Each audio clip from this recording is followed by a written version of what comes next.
Finally, what would you do for $100 million? Would you coach the Raiders for 10 years? Jon Gruden would, and Jon Gruden will. He was introduced as Oakland's new head coach yesterday. This will be Gruden's second stint with the Raiders. Here he is on why he decided to return. I just, in my heart, I feel this is the thing to do. This is what I want to do. This is the organization that I want to be a part of. And I'm all in. I only live one time. This is something that I feel deeply, strongly about, and I'm going to do everything I can to hire a great coaching staff and put the Raiders back on track. I know there's a big bullseye on my chest, certainly. If people want to use that as incentive, so be it. I worked for Al Davis in 1998. That was pressure. I was 34 years old. I've dealt with pressure before. I really don't feel pressure.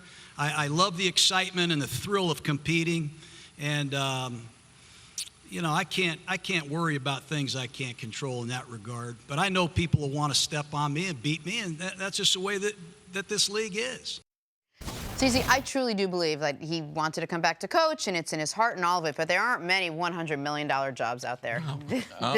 I needed to let that sink in for just a beat. Well, this is the thing, Jenna. He was so good at broadcasting, and ESPN would have had no choice.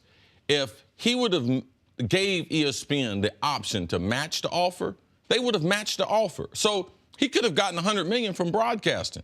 I mean, he's making $7 or $8 million before he took the Raiders job. So let's not get consumed with the money, all right? This is the going rate for what people are getting. Now, because he did the extended years, that stops him from going back in the television. That's why you had to do a long-term deal. So he was one of the top broadcasters, which would have fetched him a huge salary.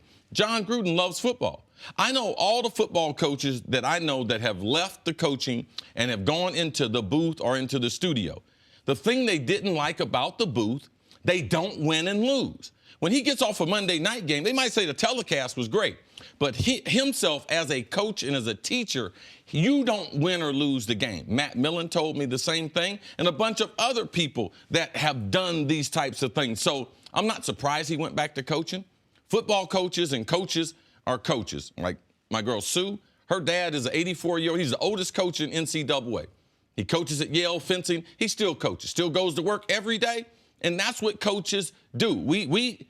He has a gift to teach football, and he wants to be able to teach it. And you can't teach football that much when you're in a telecast. So I'm not surprised that Jon came back, and I'm excited that he's back in the NFL. All right, you mentioned you can't teach football that much when you're in a telecast. And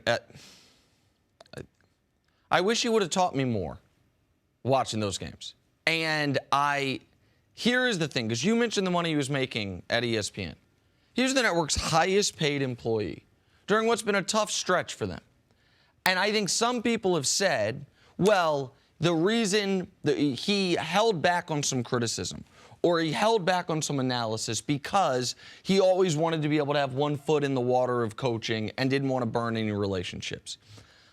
I don't think that is a fair way to do a job if you are not only one of the faces of a network, but the most well-compensated person at a network. I think you've got to be all in at the job that you have. So I'm going to give him credit to say he was all in at that job.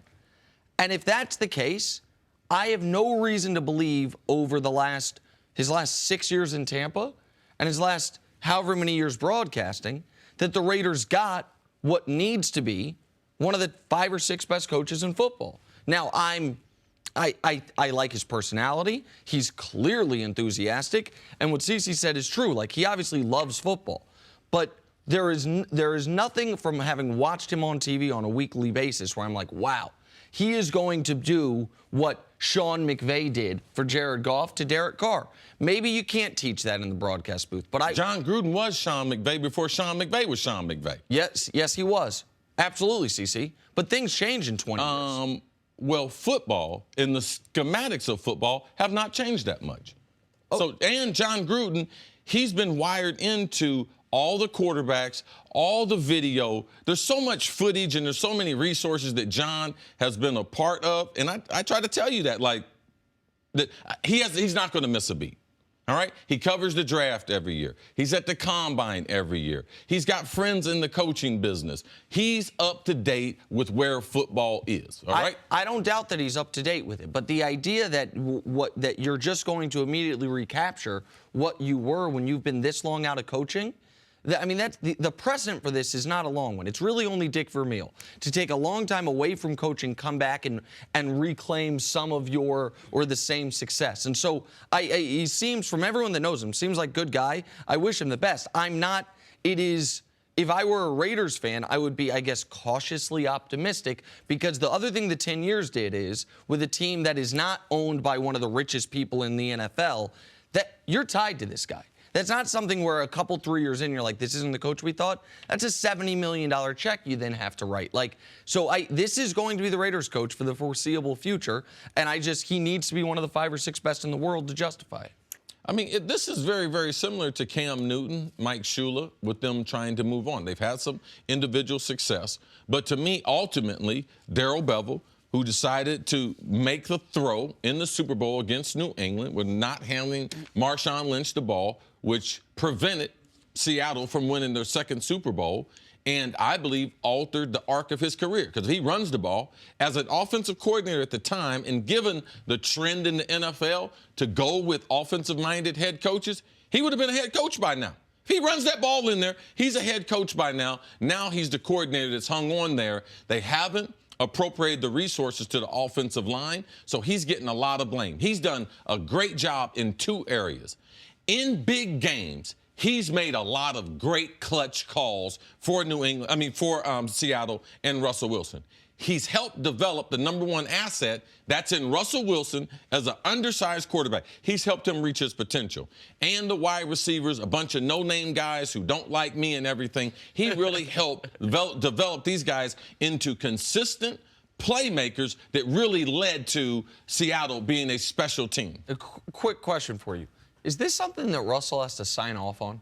No, heck no. No? Okay. So, all right. So the reason It's a good question. The reason I bring it up is just because this is the only offensive coordinator he's ever had.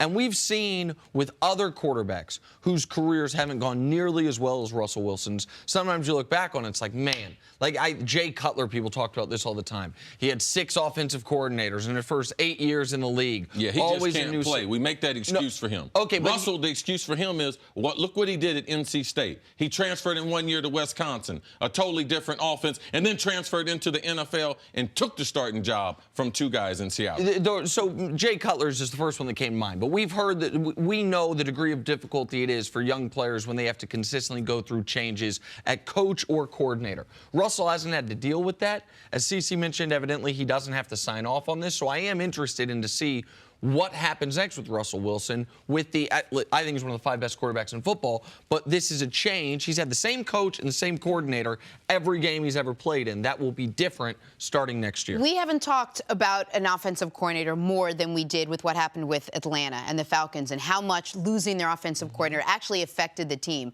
So I think you make a good point. It is interesting to see what happens when you lose an offensive coordinator, the only one you've known since you've been playing in the NFL. Matt Ryan's another guy who had gone through a bunch of different coaches and coordinators in his career. Yep. I feel there's a similar situation with coordinators. Like head coaches get credit. You can go coordinators, coaches. Well, what I'm saying is like coaches. Well, I don't think it's the case. Coaches get criticized all the time. Really? And yeah, there you go. It's news to you. But I feel like when we talk about coordinators, there's very few times I can remember like people like, man, this team's offensive coordinator is terrible. He's the problem. Like we blame the coaches. The reason why, because people don't know.